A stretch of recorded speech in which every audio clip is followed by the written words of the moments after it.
Hey everybody, welcome back to Horse Stew Cinema. And today I've got like more of a podcast type situation going on. I've got my friend Jackie here, and we are going to talk about Indiana Jones today. How you doing, Jackie? I'm doing good. How Yeah, are you? what? Doing real good. Can't complain when we're talking about Indy. So, so we kind of had a little bit of an outline here. So first of all, I just kind of wanted to go into sort of our background with these movies and kind of with this character, and just like so, like for you, like where does like how far back do you go like with the Indiana Jones movies? I seem to have memories of like being in the basement while my parents were watching it, and I was like, "What's this?" And then the face melting scene came on, Oh and yeah, I was like, "I want to watch this." And so, yeah.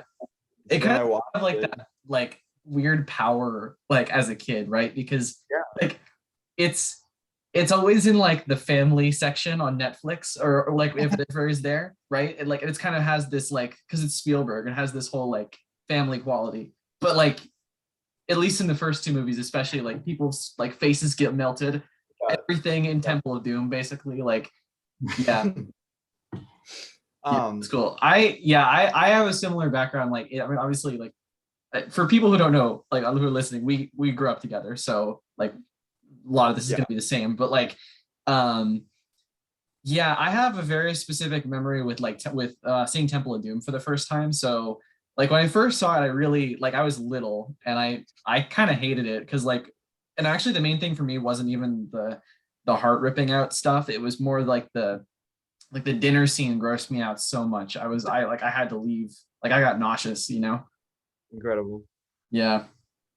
No, We it's also, do you remember? We also have pretty fond memories of Indiana Jones because we would always play the Lego Indiana Jones Wii games in I the was gonna base. mention that. I was like, this goes beyond just seeing the movies. But yeah, no, oh my God, we spent so much time playing those fucking Wii games.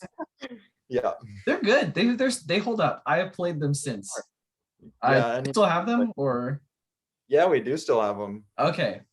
I'll have to do that sometime when I'm back this summer. But Yeah. yeah, and I think I don't remember if this is a long time ago, back in like 2008. I don't. Did you go with us to see Crystal Skull when it came out? Yes. Or Yeah, we all went together, and then we went to the yeah, playground afterwards to yeah, that's right. Okay. the trauma.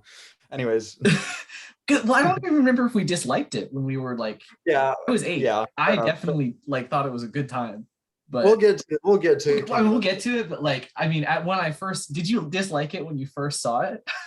Honestly, I don't remember. I don't Okay. remember what I Okay. thought. Cool.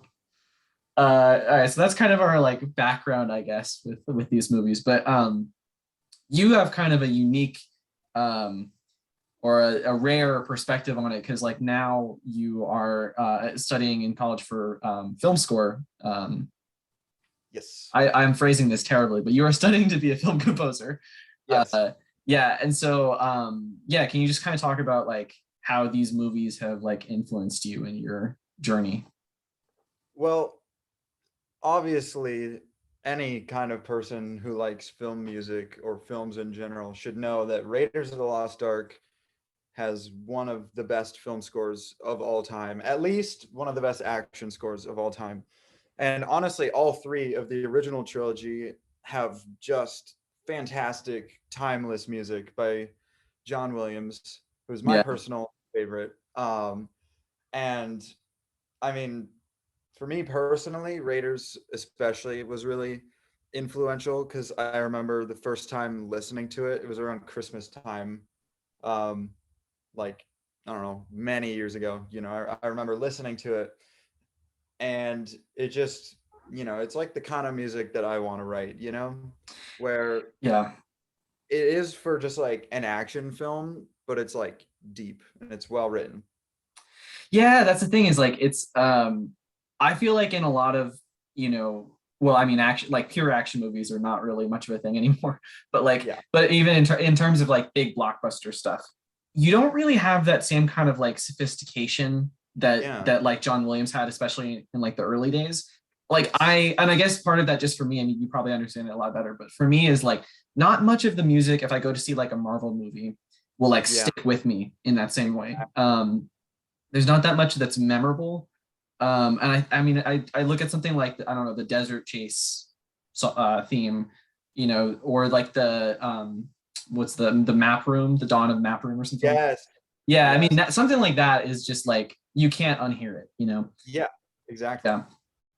Yeah, yeah, no, definitely. I mean, I John Williams is like um like he's I'm sure you'll agree he's like kind of in some ways he's kind of basic, right? Because he's like the one film composer that everybody knows, but there's like a Yeah. reason for that, you know, But like there's a reason why. he elevated like things that are, you know, very sophisticated and they're using a lot of very good film scores to blockbuster movies. Yes. Yeah. Yeah. Also, I don't know about you, I have a lot of nostalgia for the music from the original Indiana Jones films because in the Lego Indiana Jones games, they mostly used music from the soundtracks and it would just like loop and loop on all these levels. So, Yeah, I remember the like the Raiders one pretty well, where like it's the build up to the it's basically what they played both in the Dawn map room scene that yeah, da da da like that's just on a loop the entire game. yeah. I don't did they do that for I think they did that for like the scores for all four movies. Because or well, I guess three, because that one only included three, right? That game. Yeah. Yep. Yeah. I remember several years ago, me and my sister were replaying it, and I remember we were on a Temple of Doom level, and like towards the end of the game, where you're like, in the mines and you're fighting the thuggies. And at this point, I had heard the listen to all the music from Indiana Jones, and I remember like just singing along the whole time to like the action music and annoying the crap out of Sam. Yeah, no, I know it's hard not to. I mean, but I could see how it get annoying, like if you're because again, it's on a loop like the entire time. It's just Yeah. Yeah. wow. Yeah, I just thought of like, I mean, we'll get to it, but like, can you imagine if they had made like Crystal Skull on that game? Because I I think you'll probably agree that that's definitely the worst of the four in terms of like the music. Yes. Like, yeah, I mean, Definitely. because some of the best aspects of that score is just like recycled from like Yeah. there are a couple memorable themes. Like I remember Mutt's I remember liking Mutt's theme. Mutt's theme is pretty cool. Yeah. Also, not exactly a theme, but one of the cues, the cue for the like the ant fist fight kind of thing with all the army. Yeah. Yeah. Uh, I Some of the music just kind of sounds like because it is another fist fight, so it kind of sounds like John Williams took the fist fight music from the Raiders by the plane with like the really punchy, dissonant trombone Mhm. stuff. And he just kind of like redid it for the ant theme, but there's also like a bunch of great other stuff that really gives the sense of like there are thousands of ants scurrying around. I don't know. Yeah. That one's good, but Oh, okay. Okay. I'll take a look at that one because I don't remember that well. I haven't watched Crystal Skull in a few years, but um, yeah. I mean, I guess that segues nicely into just getting into the movies, and I guess we'll just go chronologically. Talk a little bit about. I mean, if we had our entire thoughts, we'd be here all day. But like, we can yes, get pretty into it, I guess, since it is kind of podcast format. But yeah, let's just start with Raiders. Yeah, pretty iconic movie. yes, of Yeah. course, extremely iconic movie. Yeah, like I don't know, like I back this summer I like rewatched all of them, and when I was a kid for some reason I just like well I mean obviously when I first saw Temple of Doom I didn't like it that much, but in terms of stuff I've rewatched over the years for whatever reason I don't know, but Raiders was always the one I rewatched the least, Really? which was weird because I going back to it like I just totally forgot like how perfect it is. Like that opening scene with the obviously you have the Paramount logo fading into the mountain. And then I Yeah. just love how like when it first introduces Indy, it has this like really dark music playing. Like you don't know that Yes. he is, you know, the protagonist almost. Like He comes out of the shadows. yeah. You see his face for the first time, and there's like all the lows, like the low brass are going like really heavy, like Yeah. downward. It's like, whoa, he's a bad guy, Yeah, I Like, mean, it kind of it's so funny that that's like in Raiders in some ways, because like, and I guess we'll get into it, but in Temple, like he's actually like kind of an asshole. Like he's just, I mean, he is in all the movies in some ways, but like he in because since Temple is a prequel, like it's kind of like pre his discovery of like the meaning, the importance of archaeology. He just kind of was in it for the money and stuff. But like to introduce him that way in this movie is really interesting. It's definitely like about subverting expectations for the audience, because like obviously they expect like a standard action movie. Yeah. Yeah. Yeah. I mean, I'm trying to think of like, what's your favorite like set piece in Raiders? Like your favorite like sequence? Easily the truck chase. Yeah. I have always loved the truck chase. Like, I honestly, I don't know if it's because, when I was a kid, I was like, ooh, big truck kind of thing. But I also, I had like the truck chase Lego set and stuff like that. Even, I mean, obviously we don't want to go back to just talking about the music, but even Oh when I was yeah. a kid, I recognized, like with the music Yeah. and how iconic that scene is, it was just like movie magic to me. Yeah, no, I mean, like, so when I first started listening, like, I over last couple of years, I have a bunch of like film score like tracks on my playlist and stuff.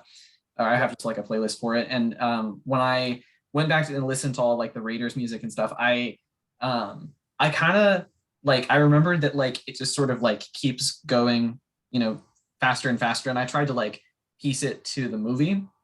Hmm. Then I went back and I watched the movie, and it was completely off where I thought it was. But it is like it's like a really sophisticated build. Like it is like it's like a classic like symphony in terms of like how the it's like 10 minutes or something like that. Like how it builds up Yeah. to just and there's like but there's also like peaks and waves throughout, because like in the scene um there's a couple of like low moments for Indy where you really think like, oh Exactly. shit, he's about to die. I think because doesn't he Yeah. get shot once and then he Yes. has to go under the truck after that? Yeah. So it's like, and I was gonna get to the under the truck stunt. I was Yeah. gonna say, um, it's like right before he gets shot, he has just gotten rid of all of the baddies that were crawling on the outside, and the music's super heroic, and like Yeah. it's like he did it, and then this Nazi comes out of nowhere and shoots him, and the music immediately changes to just like this march, like oh Yeah, shit, I know what's going exactly on? what you're talking about. Yeah.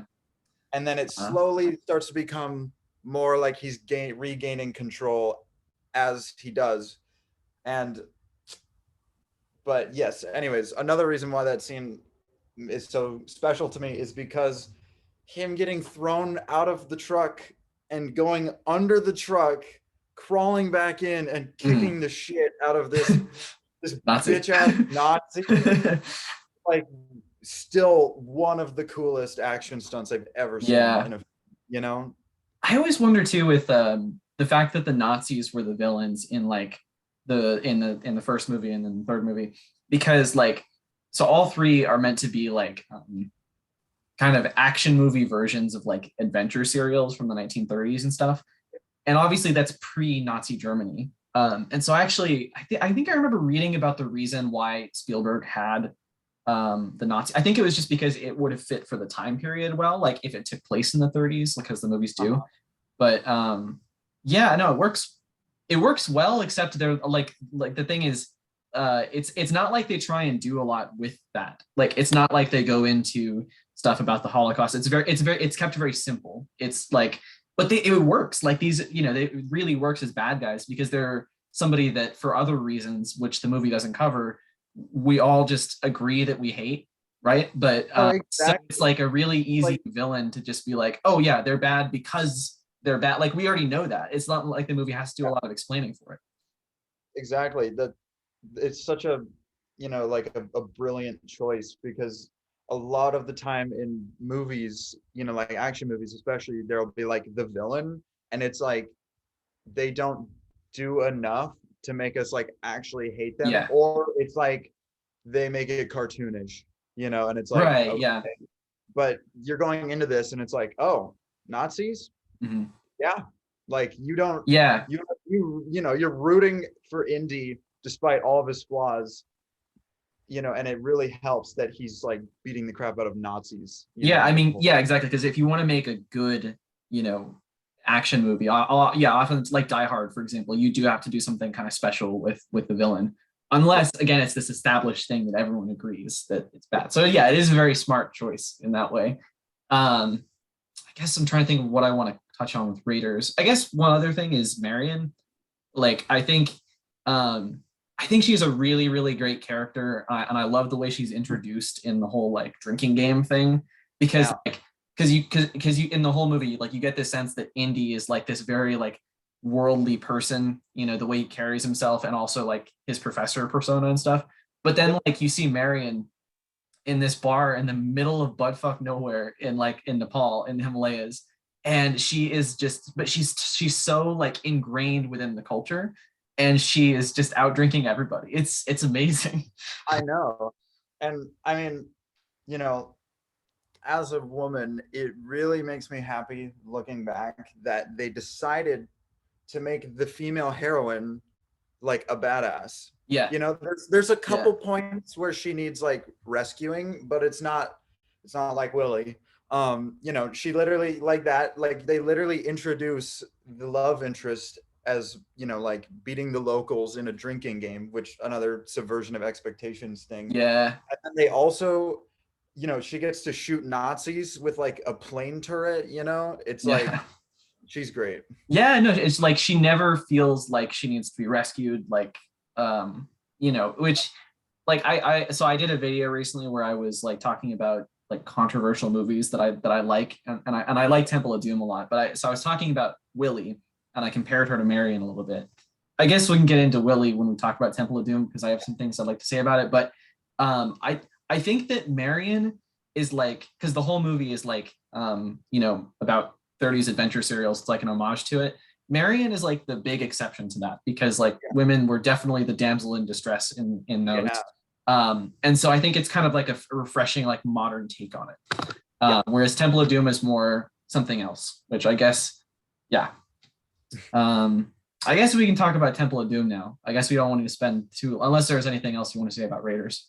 Oh, well, I gushed about my favorite scene from Raiders. We didn't hear what yours was. Oh shit. That piece. I think it's the dawn the map room scene. I think Okay. I mean it's very simple. It's the music, but I like I think I just my favorite thing about it actually is Harrison Ford's just expression because it really does say a lot about this character about like how excited he is to do what he loves. And it again it's like in some ways it goes back to the idea that Temple is a prequel and he doesn't have that same kind of sense of discovery in that one, but that's because the character changed quite a bit and started to care more about archaeology. So yeah, no, I love that scene. Yeah. Cool. So yeah, Temple of Doom is I guess yeah. So I think we could agree it is the most like widely disliked of the original trilogy. Yes. Um, For sure. and I have felt for a long time that it's not that it's not bad, that it's a good move, and I think most people would agree it's good. Yeah. I think today it's my personal favorite of all of them. Um, I love what a different take it is compared to Raiders and Last Crusade. It completely feels like a different movie. I guess we'll talk about John Williams more, but I think he's allowed. I think they let him experiment a little bit with some kind of weirder stuff that he's not really known for in this one. Yeah. And I think there's a real like satirical edge to it. Like it's really trying to like make fun of those 30s adventure serials instead of just being an homage to them. And I find that like really, really refreshing because I'm a big fan of like satire and stuff like Doctor Strangelove, stuff like that. But yeah. I mean, and we can get to the controversy, but Yeah. like, I also love Temple of Doom. Yeah. And, we talked about with Raiders, like what makes it classic, like that iconic opening. Temple of Doom also has a pretty good opening. Yeah. In some ways it's almost like it's kind of an homage to James Bond movies a little bit Yes, too. he's Like literally wearing the James Bond like tux with the red rose even. yeah, and it's interesting because like it's an environment that we never got to see Indy in Raiders or a little bit with Last Crusade, but it's like um it makes sense for the character, right? Because he has this like academic professor like background. So it's cool to see him in a movie like that. But then obviously still you have the massive like action set piece with the when the gong breaks and everything and they're shooting it. He literally like the Indy is like a serial killer in this movie. Like he kills so many people. But the first one is like he grabs a flaming shish kebab and just like Yeah. throws it at somebody's heart. You kind of know like this is gonna be a different movie You're like, I know exactly what's happening. yeah. And in that like opening, you get a taste of like some of the controversy, which is like Willie. As I kind of mentioned with Marion, like she's a more modern take on the damsel in distress. It's like flipping a trope on its head. Whereas like I feel like Willie is very like my defense of her is that she is just an embracing of the character of that stereotype, but in like a satirical way. Yeah, it's like they went the opposite direction than Marion. They were like, okay, we're gonna take damsel in distress from the original series and we're gonna, bring it up, But so I watched like this making of documentary about it, and Kate Capshaw, the actress who played Willie, it's kind of funny because she said that she was known for doing a lot of like period piece dramas and she took herself very seriously as an actress. And so it's interesting that they cast somebody like that to play like a damsel in distress. But she said like she wanted to do it because of like that satirical edge that it had. She was like, yeah, that sounds like so much fun, and we could be cheeky about it and have a good time. So I feel like that really kind of is like revealing about where they were going with this. Like I understand how people can watch it today and think like that it's kind of the same, like they're taking it seriously as like the 30s sort of thing, but I don't view it that way. Yeah, I don't really view it that way either. Yeah. I was gonna say, sorry, this is a little disjointed. I was gonna say another about the beginning of the film that I really love, which is similar to the first one, and the third one actually, is that like we've got all this music going on for the first like 10 minutes, because the first 10 minutes are like intense and there's a lot of action and stuff. You only hear the Raiders March, Indy's theme, at the end of the beginning, like when he's like gotten away and you're like, yes, this is Indiana Jones, Yeah, no, it's I mean similar to Raiders in some ways, right? Because I think they don't, because obviously in the beginning of the movie they don't play the classic Raiders March. You don't associate like this new theme with Indy in the first one until he's on the plane. Like he jumps onto the plane, and then actually also a plane in the second one. Speaking of like, I have my shirt. Renee got this for me, but my shirt is like Lao She. Nice. Temple reference. I knew I had to like bring that up at some point. But nice try, Lao She. So so it's interesting you say that they don't, because they have that restraint with like not playing the Raiders March originally. We'll get to it, but Kingdom of the Crystal Skull does not do that. As soon as he gets out of the trunk and plays the Raiders theme, which is like the famous thing that he does in all 4 movies. Yes. It's like get out of a car. Just a bizarre way to open the movie. But all right. So another thing that people talk about with Temple, which is like chronologically, is that plane thing, and how unrealistic it is. And they compare it to like the nuking the fridge in Crystal Skull. And I understand how it's like on a similar level of like, not believing it. But to me, there's just something about the way it looks that just inherently fits better with the whole adventure serial thing than the nuking the fridge thing does. Well, yeah, it's a lot more like Indy has to climb under a moving truck to get back in, like daring. It's like they need to survive this plane crash. They're gonna do it by jumping out in an inflatable or like jumping off of a tank right before it goes off the cliff in Last Crusade or something. Like, there's a lot of things like that, Yeah. Also, Mythbusters tested like, oh, in the original like Mythbusters series, they tested falling out of an airplane and using like an escape slide or a raft as a Uh, parachute, and it actually worked. oh, like you So wouldn't die if that happened? yeah, like as assuming it didn't flip over while you were in it, it would cushion your blow entirely. So, That's probably a so big assumption though, right? Like that it wouldn't flip well, over. yeah, but No, I'm not.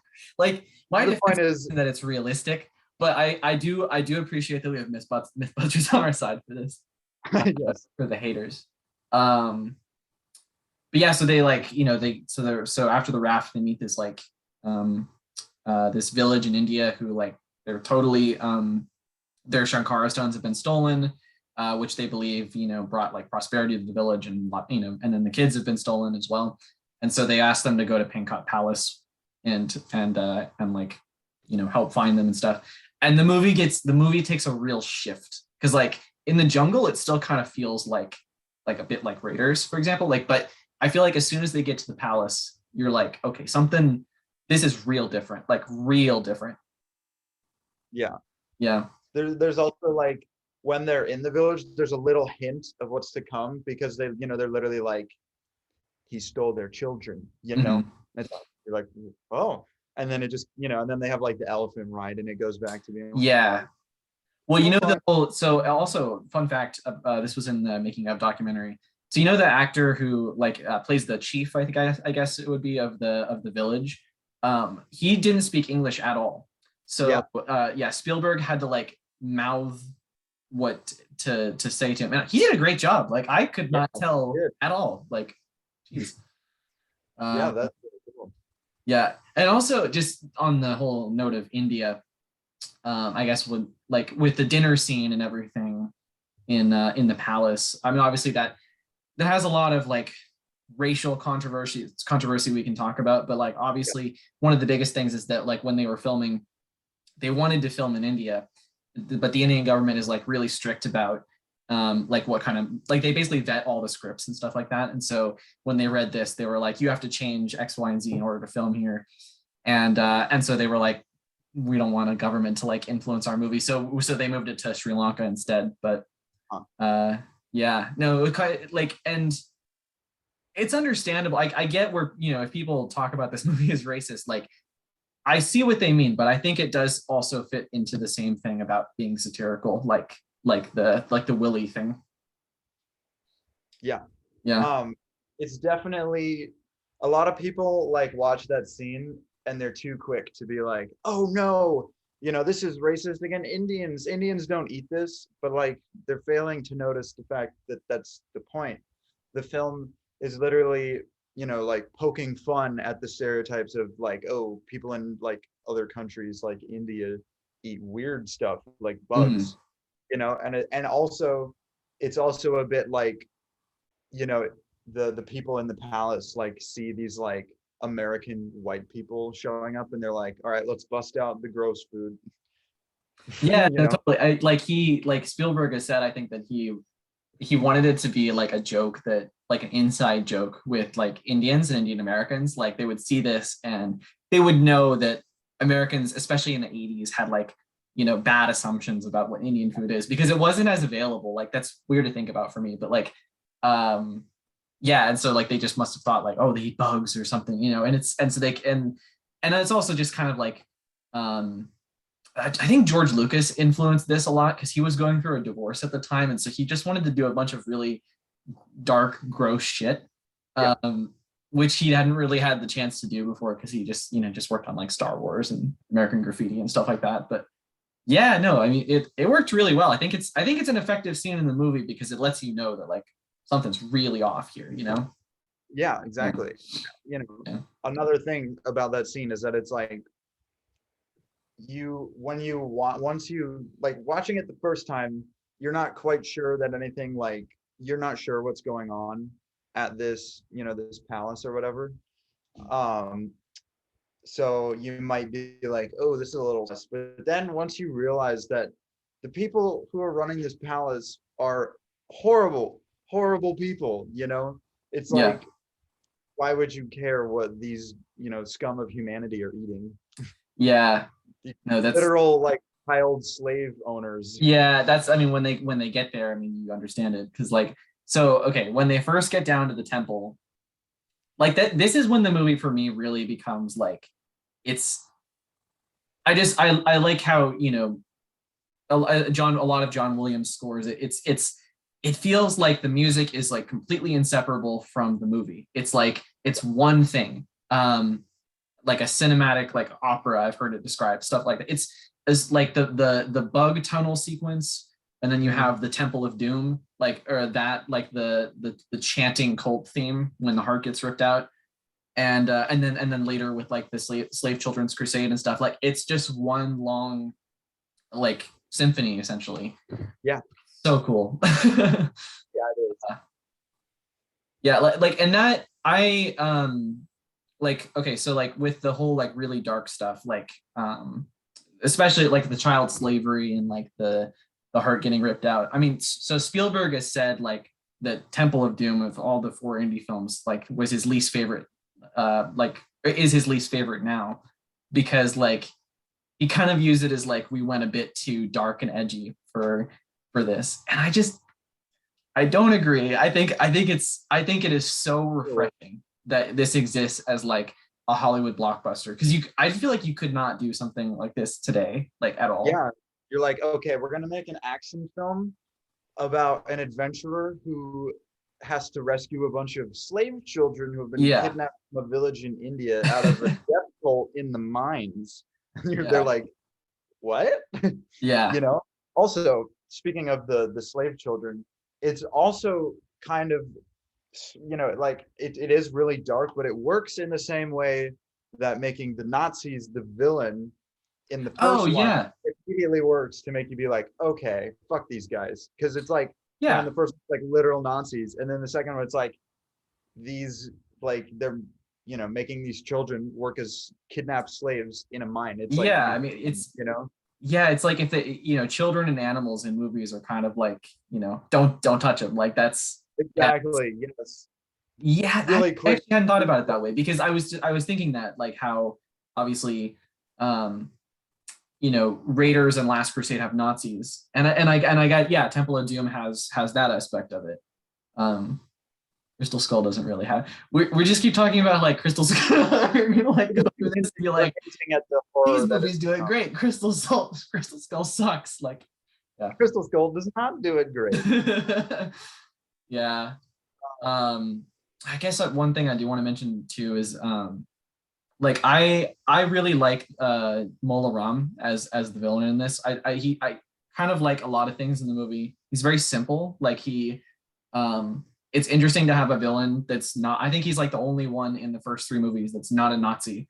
Yeah, yeah, And there's just something kind of like mysterious about him. And I love the way he's lit in that scene. All the lighting in the heart, like in the sacrifice scene, is like probably my favorite use of lighting in any Hollywood movie for sure. really. Yeah, it is. I, Well, it's up there. I say Hollywood movie. Like there's some other ones I really love, like Suspiria, I think is a really good one, like a 70s horror movie. But like they're, you know, um, yeah, I mean, in terms of like a big blockbuster, yeah, I can't really think of one that I like better than that scene.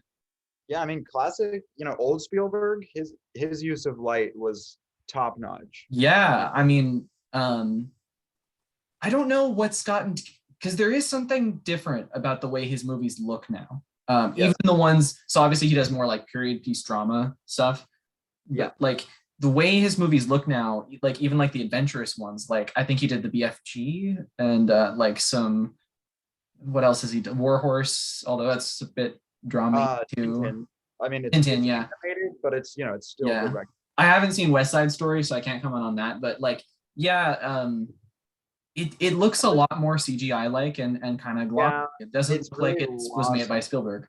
It's lost his Spielberg flair. Yeah, yeah, and we have like a whole in the brief notes we did for this. We have a whole section on that, so we'll talk about that at the end. But I guess we can move on to Last Crusade unless there's anything else you want to say.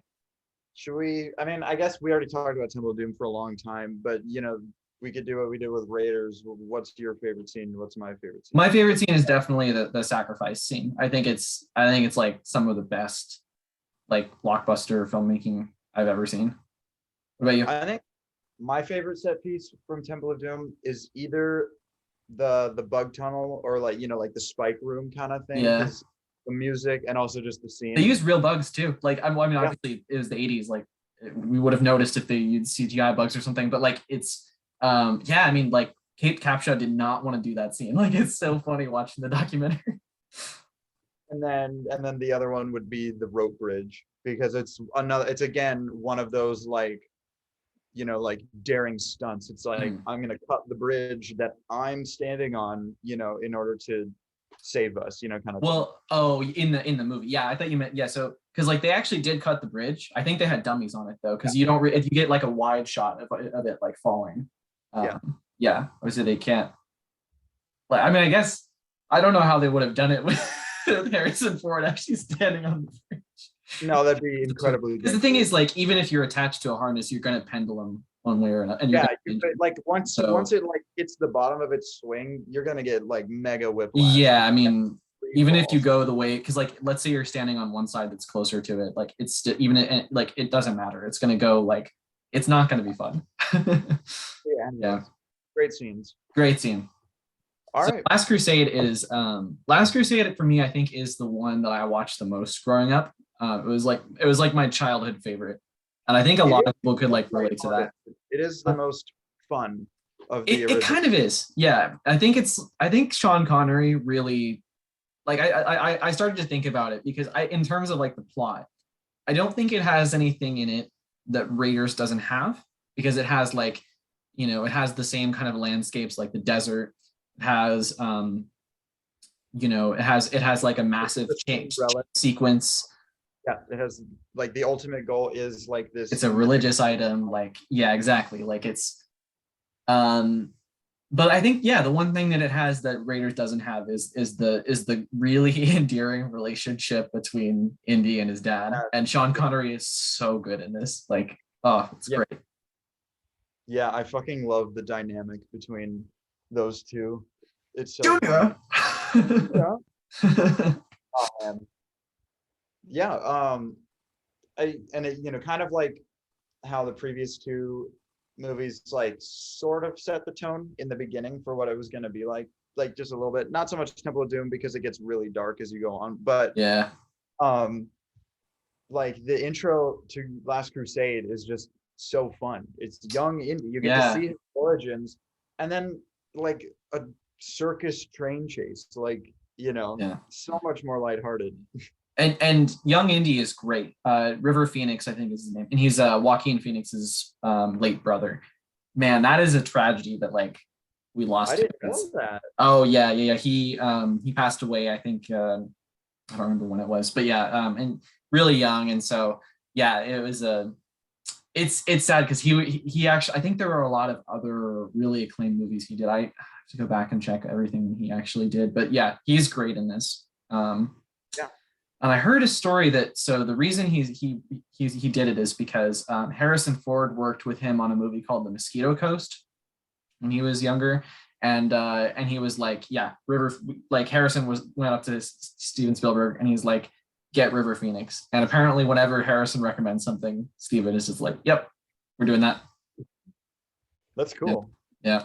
I really like the woman in this movie, the female lead. Obviously, she's not a good person. Spoiler alert, but like I think it works because again, it's kind of like Temple. It's different from the formula we're used to because they're neither of the two movies had like the female betrayal, the temptress sort of thing going on. Yeah. And I think Elsa pulls it off really, really well.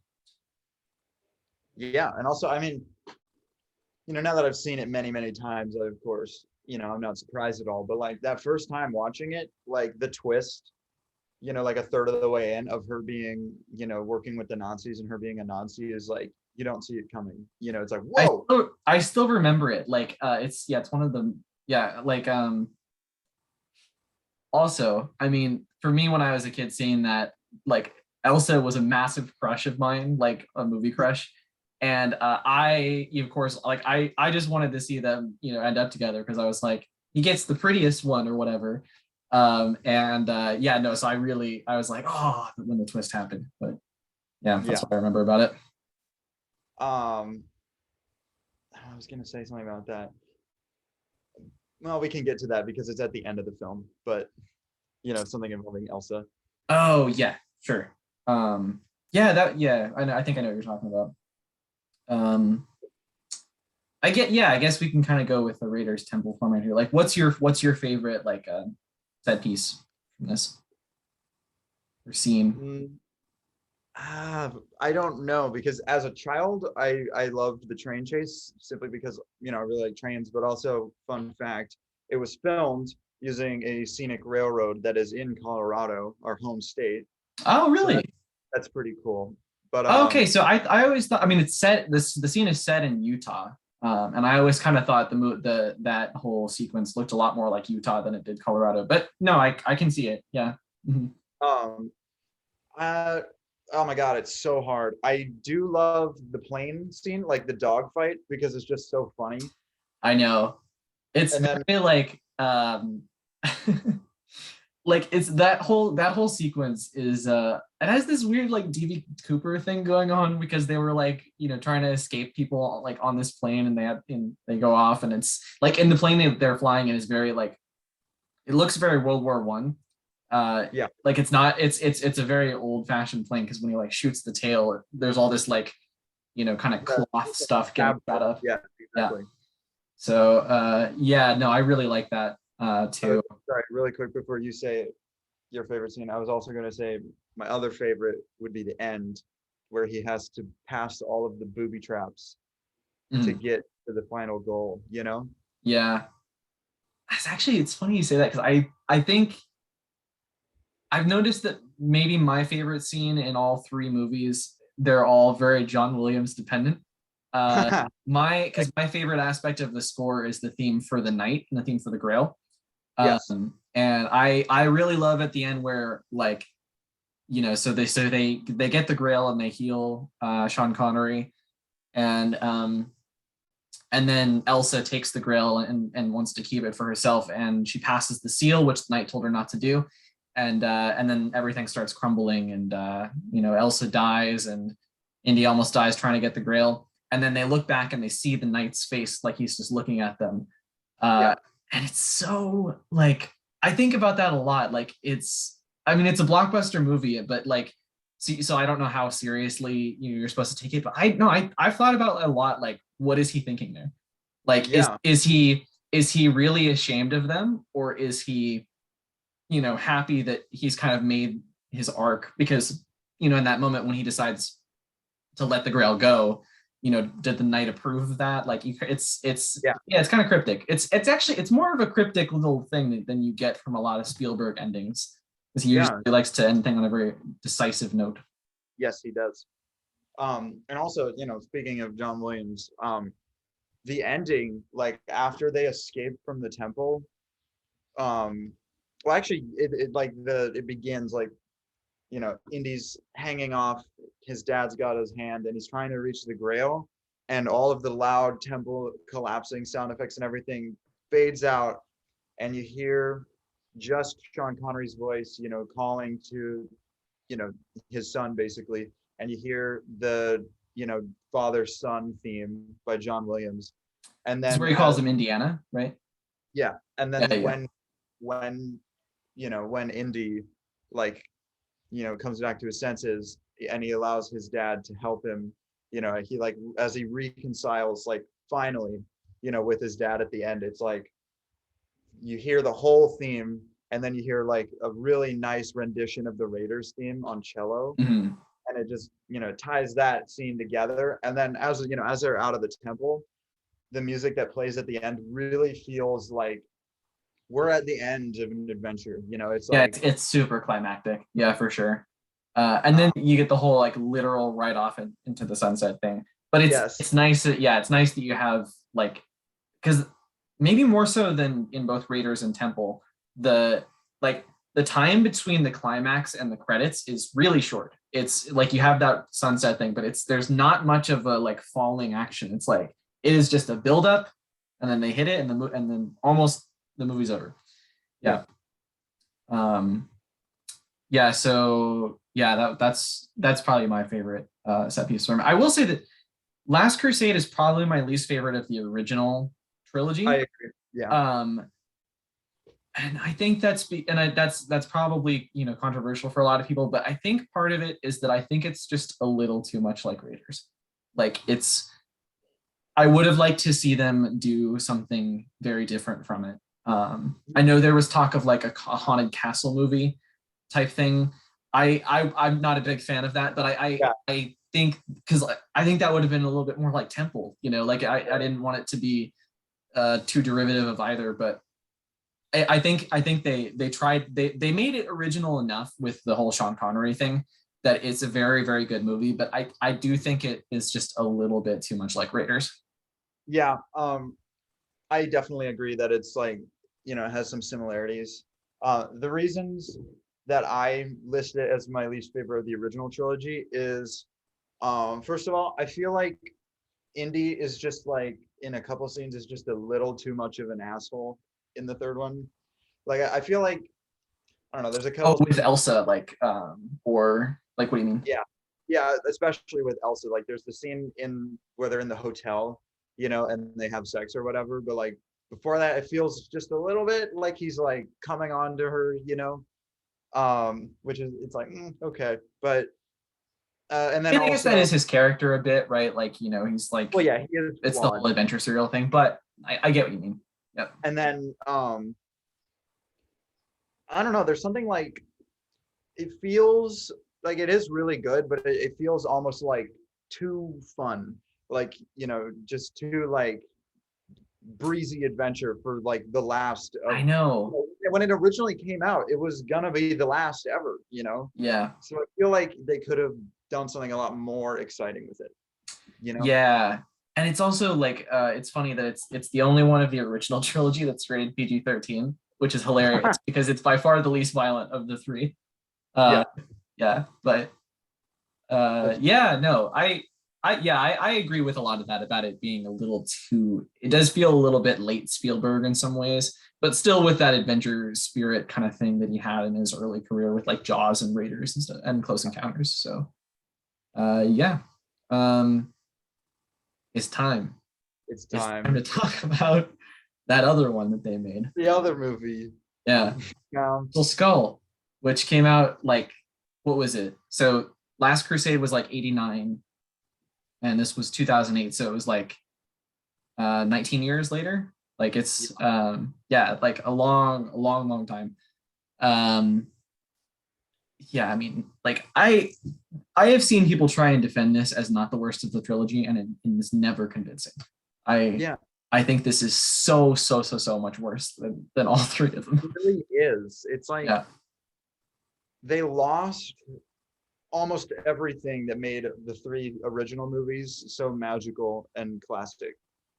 Even It's in the like, look of it, like it's like if you watch like the first scene of the movie, it is so weird looking. Like it's very like artificial lighting. I feel like even though yeah, they're supposed to be outside in the desert, you don't get those like orange type of like very natural rays of light like that you would get at like the end of Last Crusade or something, or in the desert sequence in Raiders. Like it looks very off, and that kind of sets the. I mean, honestly, one thing that sets the tone for it too is the gopher like coming out of the Paramount I logo. know that's It's so like stupid. Like I know they had to fit that in somehow, but it's like in the first one, it turns into a mountain. yeah. In Like Temple of Doom, I think it nobody turns into a mountain that's on the and the gong or gong. something. Yeah, And then I don't remember Last Crusade. it turns into Yeah, a mountain mountain. in Colorado. Yeah, Yeah, yeah, where they are in Utah or yeah, wherever. yeah, yeah. And then Um, it turns into a fucking gopher hill that gets run over by a I know. car. And That's starts playing Elvis music. It is. Elvis. It's like it immediately makes you feel like, oh, this is very different, It's very late Spielberg. Like it's like I think he thinks that everything he does has to be very family friendly. Like even when he does like he'll like nowadays he only does violence in a very like uh kind of dark context, but like where it's taken seriously, like in something like Saving Private Ryan or and not to say that these are bad movies. Like I think he's some of his like some of his like period drama movies I think are decent. Mhm. But I don't really love any of them the way I love his early movies. Yeah. They're missing something. Um, yeah, Crystal Skull is like a perfect example because it has that same feel to it of like a period piece drama, but it's actually an indie movie, you know? Yeah. And then like we've talked about the villains from the original, like for 1 and 3, it's like, oh, the villains are Nazis, hate them Yeah, immediately. And then in the second one, it's like, oh, people are child slaves, hate them. yeah, In the fourth one, it's just like, oh, Russians. yeah, So like only people who like dealt with like the Cold War and then for some yeah, reason developed like an extreme hatred for anything Russian would yeah. like actually be like, ooh, It's fuck them. very like, yeah, it's very Cold War. It's very Red Scare, but I don't really think it does much to kind of like, there's a lot you could do with that to try and like talk about the hypocrisy, I guess. And there is a little subplot where, after the Indy's involved in the Nuketown fiasco, afterwards he's like interviewed and like basically the FBI has like, gone through all his files and like fired him and stuff because they're accusing him of like cooperating with the Russians. And so there's a little bit of that, but it's very minimal. It's not Yeah. against you very well at all. And it definitely just doesn't justify like the cartoonish nature of the way the Russians are portrayed in this movie. I mean, I'm a little biased because I have a decent amount of Russian friends and Slavic friends in general, and a lot of them just like have talked to me about like the way that Russians are portrayed in American movies. Especially Yeah. throughout like the 80s and 90s. But to know that this was 2008 and like it just it's doesn't really feel satirical. It feels very like easy. Yeah, it feels like they're just like, okay, we had previously, the main villain everyone remembers is like this big evil military organization. So we need something like that to Yeah, put everybody back in. And they're like, it's the 50s. We'll go with the Russians. And they're like, oh, yeah. I mean, I would have liked to have seen like, I mean, because I know they wanted to go in the aliens direction. I mean, I think it would have been a better choice if you have some sort of like alien villain or even or something like that. Maybe some sort of cult person, similar to like Mola Ram in some ways. I yeah. just think that would have worked way better than the Russians. Because everything about this movie screamed we want to do Raiders Part 3. But oh my god, it's so much worse, like in every measurable way than both those two. Also, speaking of the villains, we were talking about just like the overall, just the Russians, but Irina Spalko Mm, is the most cartoonish villain yeah. in all of the Indiana Yeah. Jones. And she does like a really bad like over the top Russian accent. Yeah. And I love that line when like Indiana Jones asks like she asks where he thinks she's from, and he says, well, like I'm guessing Eastern Ukraine, and she goes like hi in smart, even though, which like you've like wow you got it, even though she's doing like she's doing the most like stereotypical American impression of what a Russian accent sounds like. Like, Yeah. Yeah. yeah. No, I mean, she kind of serves her purpose in the movie. Like, I don't think she's that bad, but like, just in terms of the way she does the accent and the Russian thing, yeah, I Yeah. really don't like it. Wait, Um, I was gonna say something and I lost it.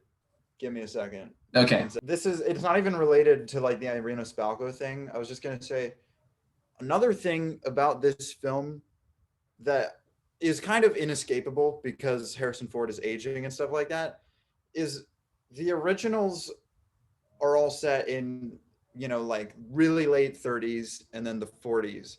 Yeah. It's a completely different time. This one, immediately with like the Roadster and like the Elvis in the beginning makes it clear that this is set in the 50s. Right. And I don't know, it just the vibe of it being in a completely different time period. Yeah. I mean, it's so I understand why they did that, right? Obviously, But he it's like, aged. Um, it would have been interesting maybe if they pretend like time doesn't exist and they did another Raiders movie. But I just think it was a mistake to make this movie in the first place. Like I think that the way that, like the idea that Harrison Ford has aged that much. Like I think he's decent in this movie, but like it's such a far cry from like his character and like his ability to do stunts and stuff in the original No, he's in the original movies movie. that He's so I think it's just so counterintuitive to like I just don't understand why they did this because it just can't have the same energy to it, you know? I know in the original trilogy, he's so young and brash, and he can pull off all these wild things. And then, in this one, he's literally like all wrinkled, and he's starting to get gray hair. And it's like, yeah, Yeah. And he they make should so have. many jokes about it too. And it's like it gives you the vibes of like they kind of thought they could ride this wave of like the cheekiness with being like, oh, we know he's old and stuff, but it gets so old so quickly. Like after Yeah, the second one, you're like, okay, we get it because we we get can it. see him, like it's And then, as if like like Irina Spalko and the Russians and all this, like could it and Indy being old didn't make it like already like why did you make this in the first place? Then we really get that like Spielberg sappiness where he brings in Indiana's son, who's played by fucking Shia LaBeouf. Shia LaBeouf.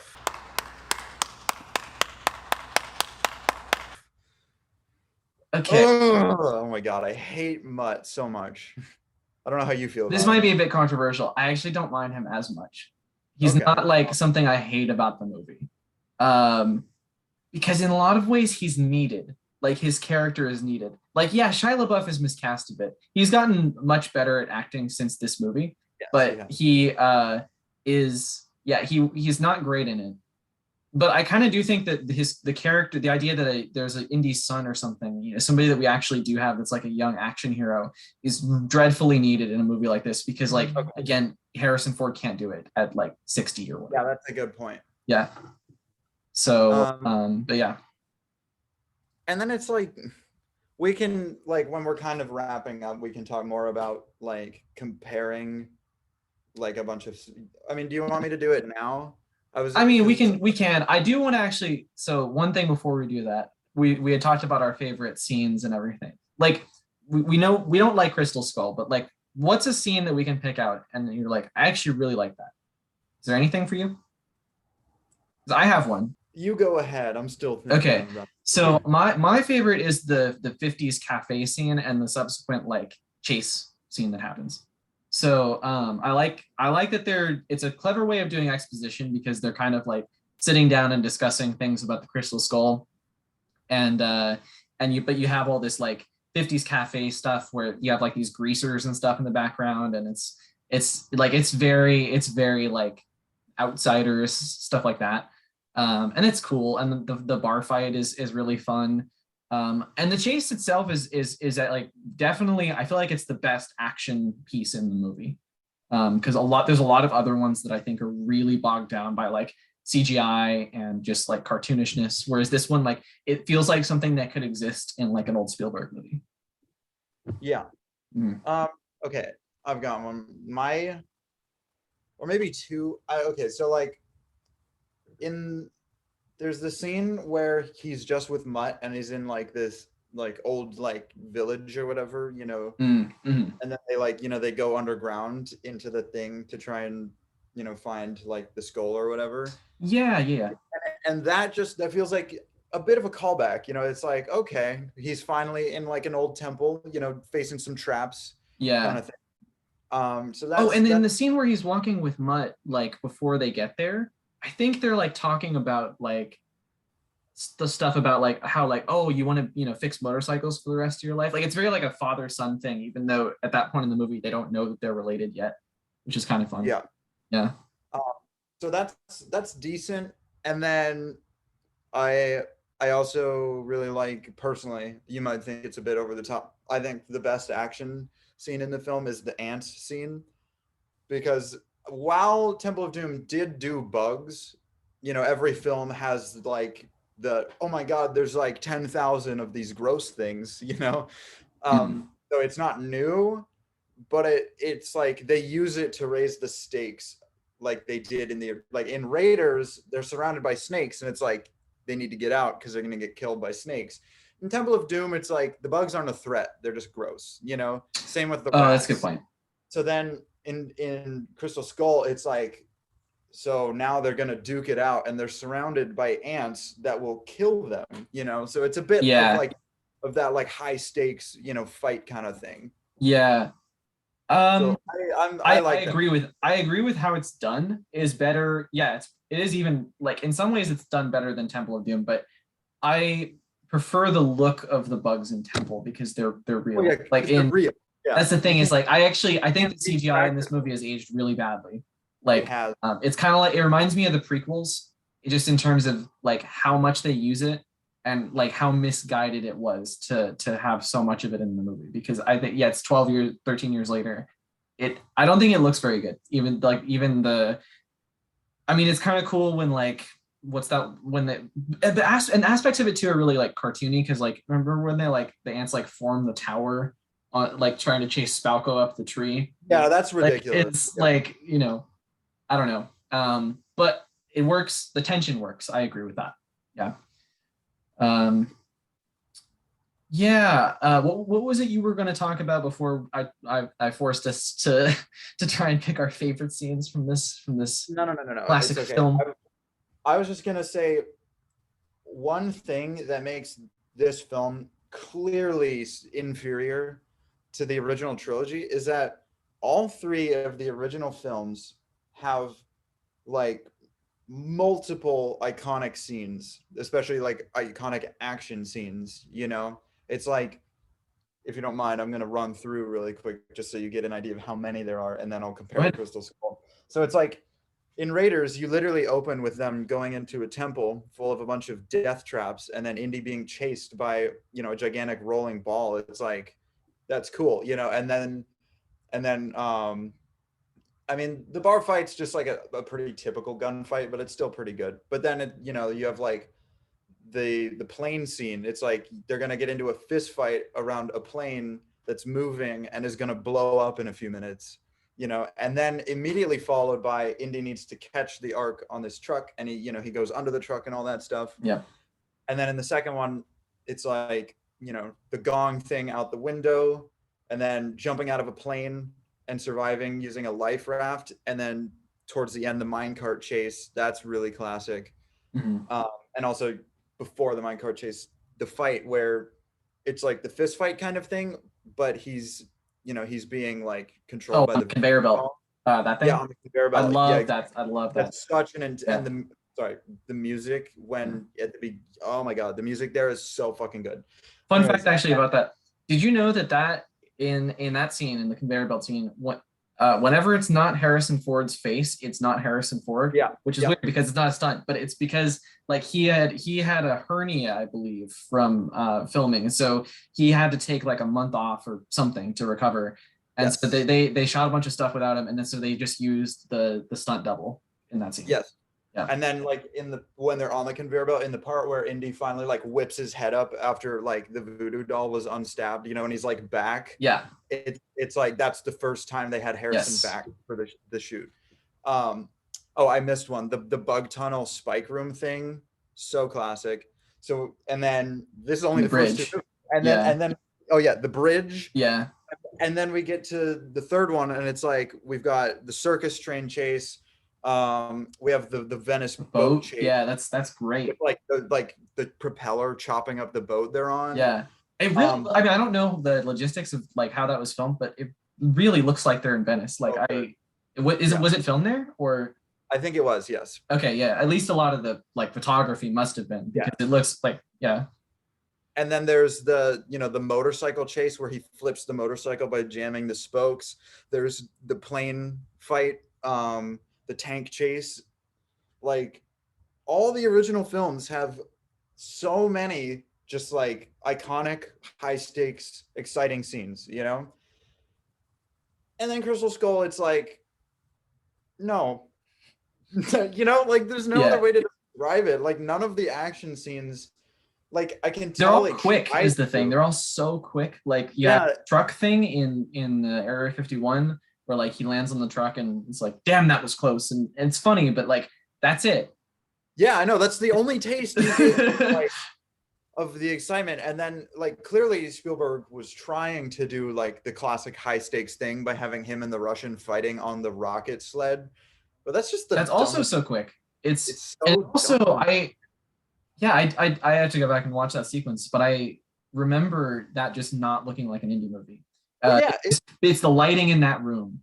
exactly. It has a B movie like science lab kind of thing, which is a lot of what they were going for in Crystal Skull. I think George Lucas said that he wanted to transition it from like the adventure serials to like 50s sci-fi B movies. But for one, they're not B movies because like those movies generally were not action movies. They were like Creature from the Black Lagoon like type Yes, horror movies. And yeah, and two, I just think it's a really bad idea to like mix the two because they don't fit. They don't fit yeah. together very well. It feels like the rocket sled scene could have been good if they had made it more like the plane fight in the first one, where it's like the plane's moving and it's going to blow up in a few minutes. They've got time, but Indy still needs to get out of this, and like save Marion from the plane, right? In the rocket sled one, they just fall onto it and it starts going, and there's no like high stakes. It's just like, oh, the rocket's going to go Yeah. off in 30 seconds and they're fighting near it, kind of thing. I mean, speaking of stakes, I mean, like the most notorious scene in the movie is the fridge scene, where like there's a bomb that's the nuclear bomb that's going to go off in the town, and he just gets in a lead lined refrigerator, and bomb goes off, and not only is he not cooked in this refrigerator, but it launches like a fucking mile, and like and he's fine. He's fine. Doesn't have a scratch on him. No, yeah, okay.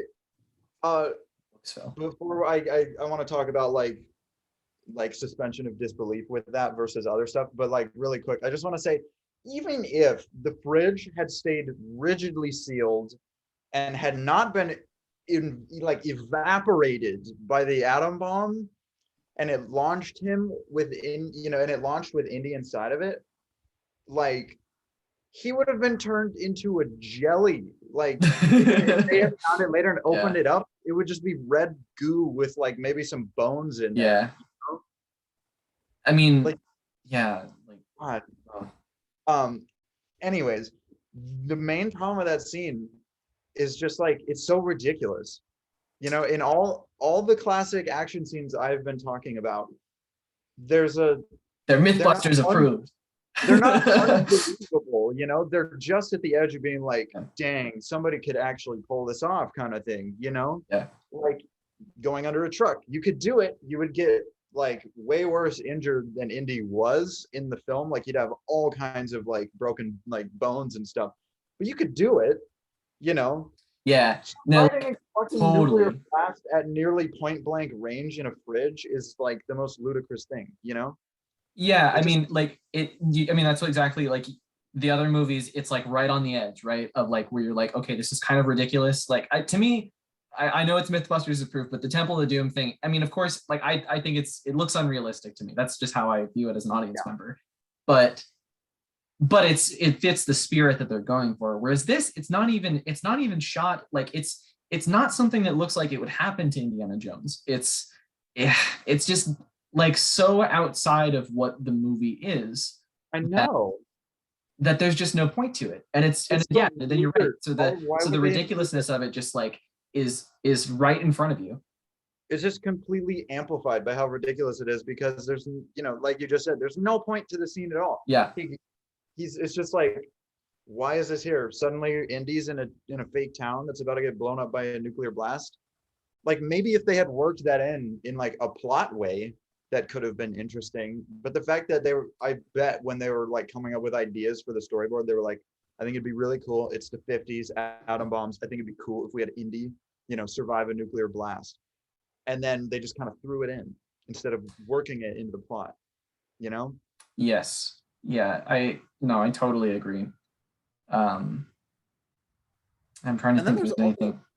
There's also right after well, actually, okay, so then they have like the jungle chase, the car chase in the jungle, which could have been really good. It could have felt like a callback to the desert chase in the first one, but then they make it just this ludicrous like pirate thing where they're like sword dueling on top of cars driving through this perfect path through the forest. Well, yeah, I know exactly. The machine just cuts a perfect path through jungle trees, which is like there's roots everywhere. Like it's there's no vehicle Would to it work? but anyway, like it's the other problem I think with that scene is that in addition to all the CGI and whatnot, there's just too much of it.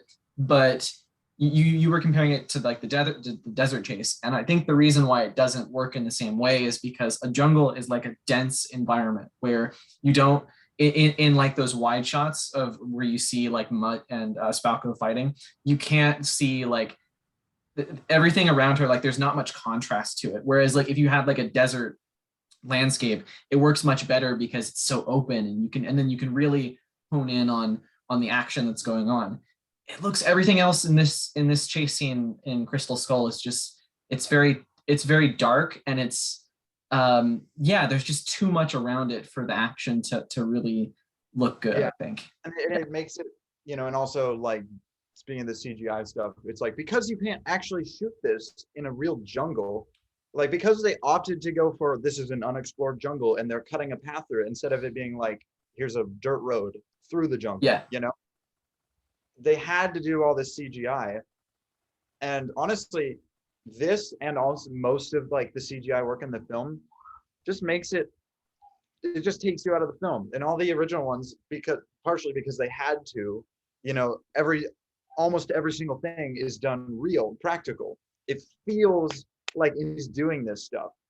Mm-hmm. And then in this one, it's like the CGI just kind of takes you out of it. It's like, oh, it does. Especially like as the movie goes on. Like there's more and more of it as the movie like builds towards the like thing with the aliens. Like early on, like I mentioned, like actually in that very first Area 51 scene, it does feel a little bit more real for a lot of it. Like the truck thing, like that looks like you can tell a real human did that, Yeah. But yeah. That scene could have been cool. Yeah. Because it's a great setting. It's like you're in this gigantic warehouse full of crates. It's like a maze, that could have been cool. And they just, Yeah, and also they just like show the Ark for no reason. They're like, I know, God. I mean, to be fair, the third one did that as well. There's a brief mention of the Ark in like. Oh, it's very subtle though. It's like because it's like a joke though. Because like they're and it's funny because she's like, what's this? And she's like, and he's like, it's the Ark of the Covenant. She's like, are you sure? And he's like, pretty sure. And then they just move on. And then for some reason in Crystal Skull, they're like, they crash into it and the Ark is just revealed. And it's like, oh, so they were in the warehouse where the Ark was. Okay, what was the point? Nobody cares. No, this movie's giving me a headache. Like just and then I'm sorry, we've been talking about the King Crystal Skull for so long, but then I can't wait to see how long this turns out to be. We're gonna really and nobody's gonna watch it all the way through. But I'm so sorry. And then after all this, the artifact is a fucking alien skull, and at the end, actual aliens show up. And fly away. It's the dumbest shit ever. My theory is that this whole movie was made for Dan Aykroyd because he is a believer in. If you don't know, if your audience, if anybody happens to still be watching this, Dan Aykroyd is a big believer in the Crystal Skulls thing, like the ancient aliens left behind like artifacts and they're located all throughout South America or something. And I mean like because. It's very obscure. It's not like they did something because like the Ark of the Covenant is a very known thing. So is the Holy Grail. The Shankara stones aren't, but the artifact isn't as big of a deal in that movie. But Crystal Skull thing, it feels very like reachy. Yeah, exactly. It's a reach, and also what they like the fact that they just in your face at the end are like, oh, and here's a gigantic alien ship. You're like, what? Like, I know there's literal magic in the first three, but that's a lot more believable in the universe of Indiana Jones because all the artifacts in the original have some kind of religious connotation. Mm-hmm. And so it feels more like, oh, this is like the power of God kind of thing, right? So then in this one, they take this really weird sci-fi approach, and it's like, what? Also, I'm sorry. I was just going to say, it could have worked a lot better if they had left it completely unclear at the end where these crystal skulls had come from. Yeah, Like if they had made it more like these skulls had some kind of power, like the other artifacts, and then it, whatever, killed the bad guys at the end or whatever, and then they were like, but we still don't know where it came from, kind of thing, yeah, then it and would it's have so worked. vague, the power that the skulls have. It's Yeah. like it's, you stare at its eyes too long and it makes you all weird. Like there's no effects that indicate this. It's just in the acting, which I normally would like, but just in a movie like this, it's just, I mean, you see the power of the Holy Grail. You see it like wash away Sean Connery's, wounds. You see it melt Yeah, melt the face of the Nazis. Like, what is this skull doing? yeah. Yeah, and I mean, even the subtleness of the Shankara stones, like you see them glow and like catch a bag on fire, So it's like Yeah. all the skull does is like make a weird sound and like maybe smoke from the eye holes a little bit. It's like, okay. Oh, that's another theme from. I like the theme for the skull, that John Williams does. Yeah, that's good. Again, easily his weakest score for the Indiana Jones movies, but I do like the skull theme. Mm-hmm. The skull theme is great. Yes. Mm-hmm. It's got that classic John Williams like mysterious artifact quality to it. It does remind you of the Ark theme for sure. Yeah. But yeah. So I think we have gone on about Crystal Skull for about as long as it deserves. Yes. Yeah.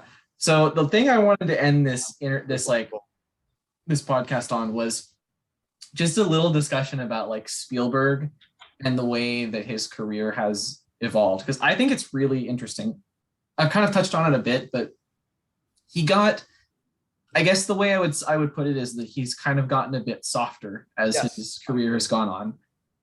I really like Saving Private Ryan. I like Schindler's List quite a bit, but I don't love them in the same way that a lot of people do, and I definitely don't hold them to the same like esteem as Spielberg's early work in things like Jaws, Indiana Jones, Close Encounters, E.T., stuff like that, because it's just I just don't think it's as well made. Like I think I mean, obviously, I think Schindler's List is a good movie, but I just don't think that's what Steven Spielberg is meant to do as a filmmaker. There's nothing that's really like his signature about those types of movies to me. It's interesting just how it's evolved, Yeah, it's like, so when I think of like, like the Spielberg films that I love, because Spielberg at his best is personally my favorite director simply because I just like fun films, but like, like Jaws, Raiders of the Lost Ark, E.T., Close Encounters, all these original like Spielberg like films are like high concept, super fun, they're like, they're just really cool concepts. Mm-hmm. Well, and the thing is like they're elevated in a very sophisticated way, like because Jaws is like very, it's kind of like I mentioned earlier, like Creature from the Black Lagoon or something, like, or like, yeah, it's like a creature feature like Wolfman, but it's so elevated because of it's elevated because of the decision to conceal the shark and everything. Like it is a really sophisticated type of filmmaking, Yes. Yeah. And then I also forgot to mention Jurassic Park. Obviously, Jurassic Park slaps. Oh, for me, yeah. It feels like Jurassic Park was Spielberg's last really fun, just Spielberg film. Yeah. And then Schindler's List came out the same year. Oh, and yeah, I feel like ever since Schindler's List, it just kind of like darkened his mood about. Yeah, because I mean, when he's tried to make lighthearted films after Schindler's List, it hasn't worked. That's the thing is like and the other thing is Schindler's List is obviously, to me, obviously the best ones of all, the best one of all those really, really dark ones. Yeah. Like I've watched other dramas he's done, like Lincoln, for example. I'm not a big fan of that at all, because, like, I mean, just in terms of like historical, whenever I watch like a period piece, I always really like if it sort of immerses us in like the daily lives of people, as opposed to like the biggest person of that time or something, like a Lincoln biopic.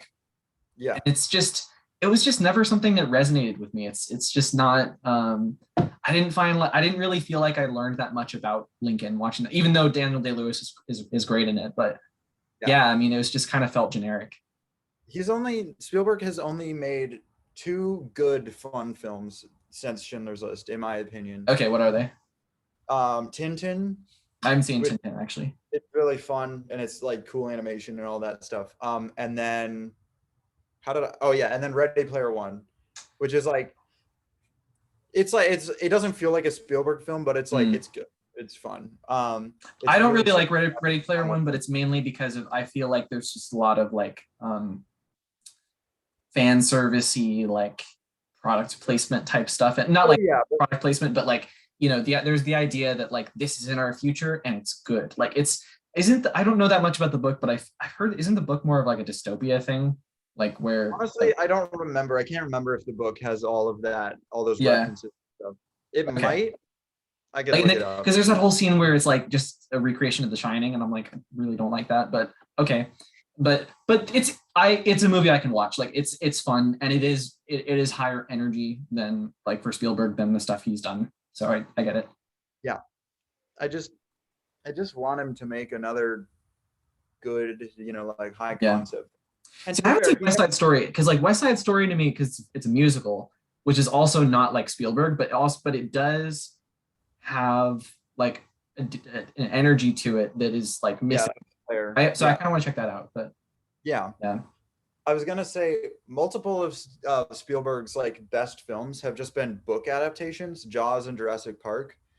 And honestly, maybe he should just make another like high concept book adaptation into a film, and maybe it'll be good. Who knows? So this past summer, like we had a conversation for like 3 hours in your basement. I remember. It was like you, me, and Colton were talking about a bunch of things like this. I could, isn't there a book called Sphere that you guys really like Here, that yes. hasn't So been adapted? yes. So well, okay, it has. Hang on. This is a quick tangent. Um, for anyone watching, and if you include this in the video, Jackson, Sphere was written by Michael Crichton, who's one of my favorite authors. He wrote Jurassic Park, the book that the film is based off of. Jurassic Park, fantastic book. And he wrote the Lost World is also a book. Yes, not a good film, really not a good adaptation, in my opinion. Yeah, I like the movie enough, but it's yeah. I mean, I haven't read the book, so I'll cede that to you. But then, so Sphere is another really good Michael Crichton high concept book that could be made by a good filmmaker into an excellent film, on the par of like Jurassic Park or something. Mm-hmm. However, it was made into a film in the late 90s, and that film is hot trash. It is garbage. Do you know who directed it? Or because I want let me look it up. Okay, yeah. Yeah, I can look this. Because part of me really likes that kind of trashy type thing. For example, I am a big fan. Well, not a big fan. Like I like David Lynch's Dune. I way prefer the new one, but I reviewed both of them on my channel, and I think the Lynch one has like a really trashy, fun quality to it that I super enjoyed. Like I could watch that movie again and again. But this one definitely does not have that. It's directed by Barry Levinson, who I've like barely heard about. I think I've heard of him. Yeah. It has an 11% from critics, Rotten Tomatoes, and a 38 from the audience. Rough. God. And like, I obviously this is like a whole nother tangent. This video is about Indiana Jones. I'll probably include it. Like it's fun. I'll just list a couple things. It's like the casting is all wrong as a fan of the book. Like it's just completely wrong. Mm-hmm. They changed the plot way too much for it to be good. And Yeah. then they also like they turned it too much into like a this is like a tense underwater horror thriller kind of B movie thing. Oh, like The Abyss or something. Yeah, well, The Abyss is really good, and I feel like The Abyss is more like a bad version of The Abyss. Okay, it's a bad version of The Abyss, exactly. Yeah. The book is more of like there's a lot of mind games and like more mystery, which they seem to have completely gotten rid of in the film. So it's like it sucks basically. Yeah, Okay. I mean, so like that our tangent was like Spielberg should direct something like that. Like I Yeah. personally, I feel I there's this like mantra that filmmakers do not get better as they get older. It's part of why like Quentin Tarantino wants to retire after his next movie. Yeah. And I feel like that's usually true, even though there's exceptions to it. And I think given the progression of Spielberg's career, I would love to see him maybe try and make one more movie like that and then give it up or something.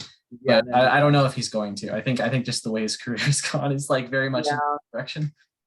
And I mean, speaking of Indiana Jones, the fifth one Oh is god. currently being made, But he's not and doing it, I think. Spielberg literally dropped out of direction of it. Yeah. I mean, so at the very least, that might be like him acknowledging that he can't make a film like this anymore, kind of thing. Yeah.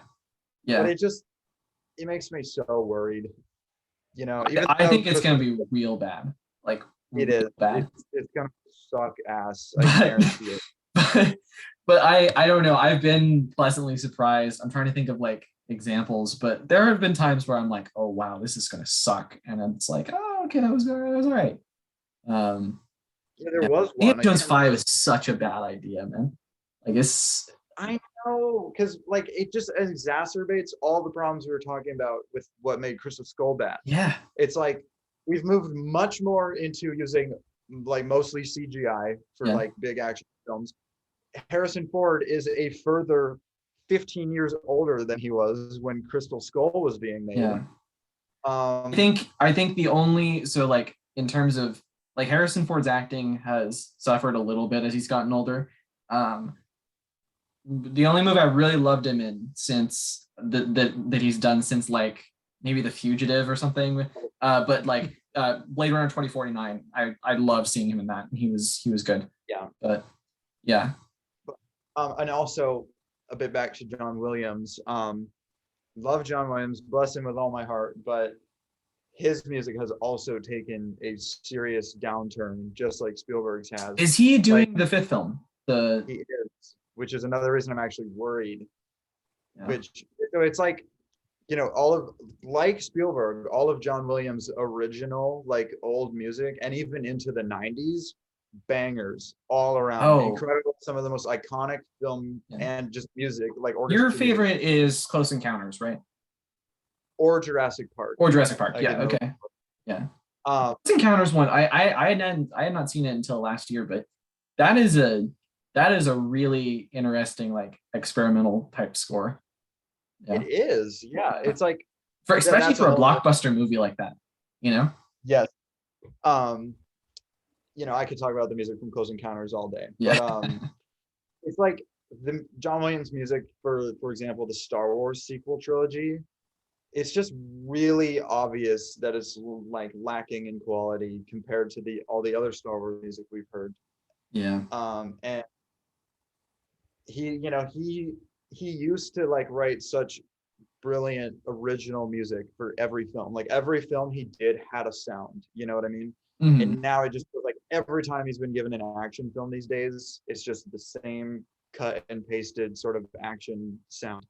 And Yeah. I'm not here for it. It's And I'm interesting. I know, like, so to me, John Williams is like the anti Hans Zimmer in a lot of ways because Hans Zimmer, he works on so many, like he does so many movies. And John Williams did too at the height of his career, but there's this real like, classical feel to a John Williams score that you're missing from a Hans Zimmer score, where it's like it's yeah, often very like heavy and so yeah. yeah. And also like even when John Williams just, writes like themes now, like his themes have gotten a lot worse. Like he wrote the theme, like just the theme for Solo, a Star Wars story, and it's not like it I doesn't still haven't have seen any that. kind of John Williams flair. And so I'm just really worried about him handling another Indiana Jones film, especially after Crystal Skull, which was a And Crystal really Skull wasn't even that bad compared to like his score for it wasn't as I think his scores for the Star Wars movies are a lot worse than the easily, yeah, Crystal Skull. Yeah. yeah. Um, But I'm just all around, I'm just really worried and like so not about them making a fifth Indiana Jones film 45 years and or it has 40. the same people on it that fucked up Star Wars with Disney. Like Kathleen Kennedy is on it, producing. Yeah, Um, yeah. the director, I don't remember who it is, but I think it's somebody I was like, oh, okay, that's actually not a bad choice. Oh my God, But no, he's a still, good director. But here, let me look it up. Because I yeah. remember looking at this. Also, the casting. Oh, I haven't I'll looked get at it. to that.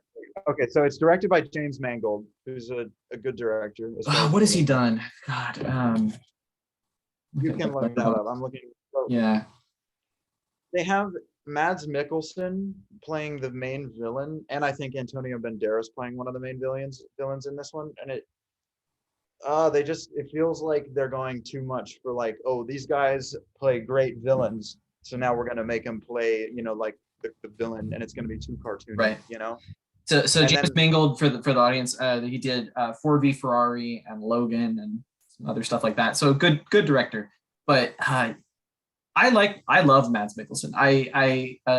he's great. He's obviously Bond, and God, he was in a movie last year called Another Round, and Yeah, that is one of my favorite performances I've ever seen. But yeah, like um, but yeah, with who was the other one you said was going to join him? Antonio Banderas. Another actor I like, but does that he isn't he like 90 years old? I mean, I'm exaggerating, but No, like he's not that old, but he definitely no, probably like. not but like he was Zorro, and like Yeah, he was like really young in like some of Pedro Almodovar's like early movies and stuff. Yeah, like yeah, okay, so he's not that old, but damn, it's interesting. I don't and know. then the last choice I'm really worried about is Phoebe Waller from like Oh, Fleabag. Phoebe Waller-Bridge, the Yeah, she was Phoebe Waller-Bridge. Sorry. she was the one who they hired to write for No Time to Die, and a lot of people like got mad about that or something. Yeah, She's like, she's just like, it feels. I mean, and this has been wrong before, but like, she's like such a like comedian actress. She's like really funny, yes, and yes, goofy, yeah, and like she's clearly one of the like main characters in this upcoming Indiana Jones film, and I'm just really worried that it's gonna turn into like what a lot of action films are like these days, where it's just like they're making all these dumb quips all the time and they're trying to be like funny, you know. I mean, I like, again, I don't mind that if it's in the spirit of Indiana Jones. Like, I think you have to understand the source Yeah, material because there's a lot of humor yeah, in all three of the there's original movies, but definitely you have to do it right. Like, there is something about the way humor works now in movies, especially blockbuster movies, where it feels like they have to be super accessible. It has to be like the most broad like type of jokes possible that would fit in like family movies, and yeah. that is not the humor of Indiana Jones. It is quite edgy, actually.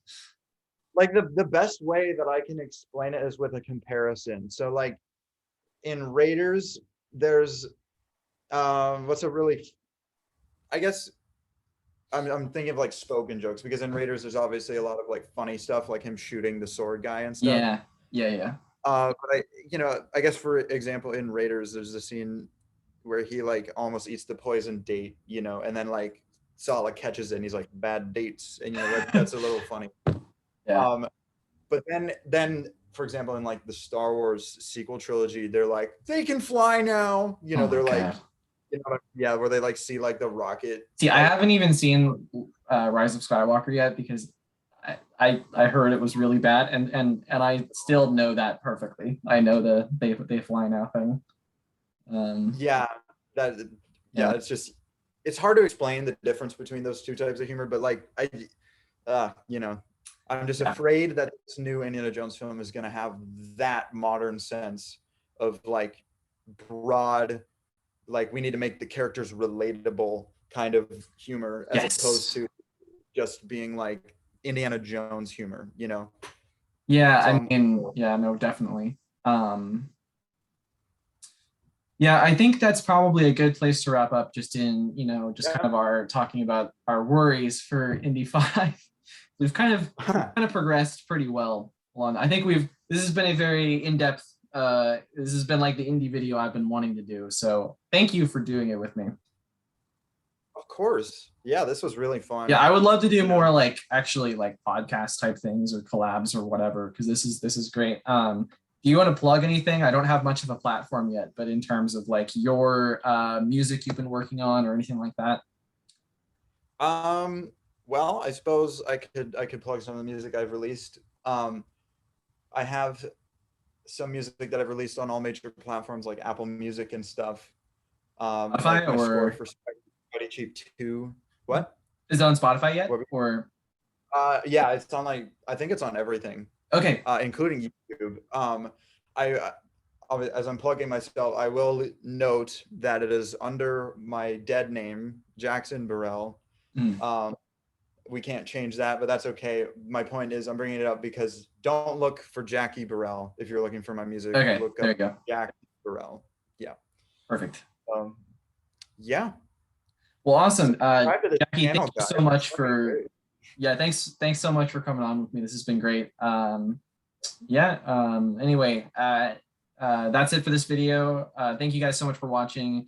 You can just subscribe down below if you want, and I'll see you guys in the next one.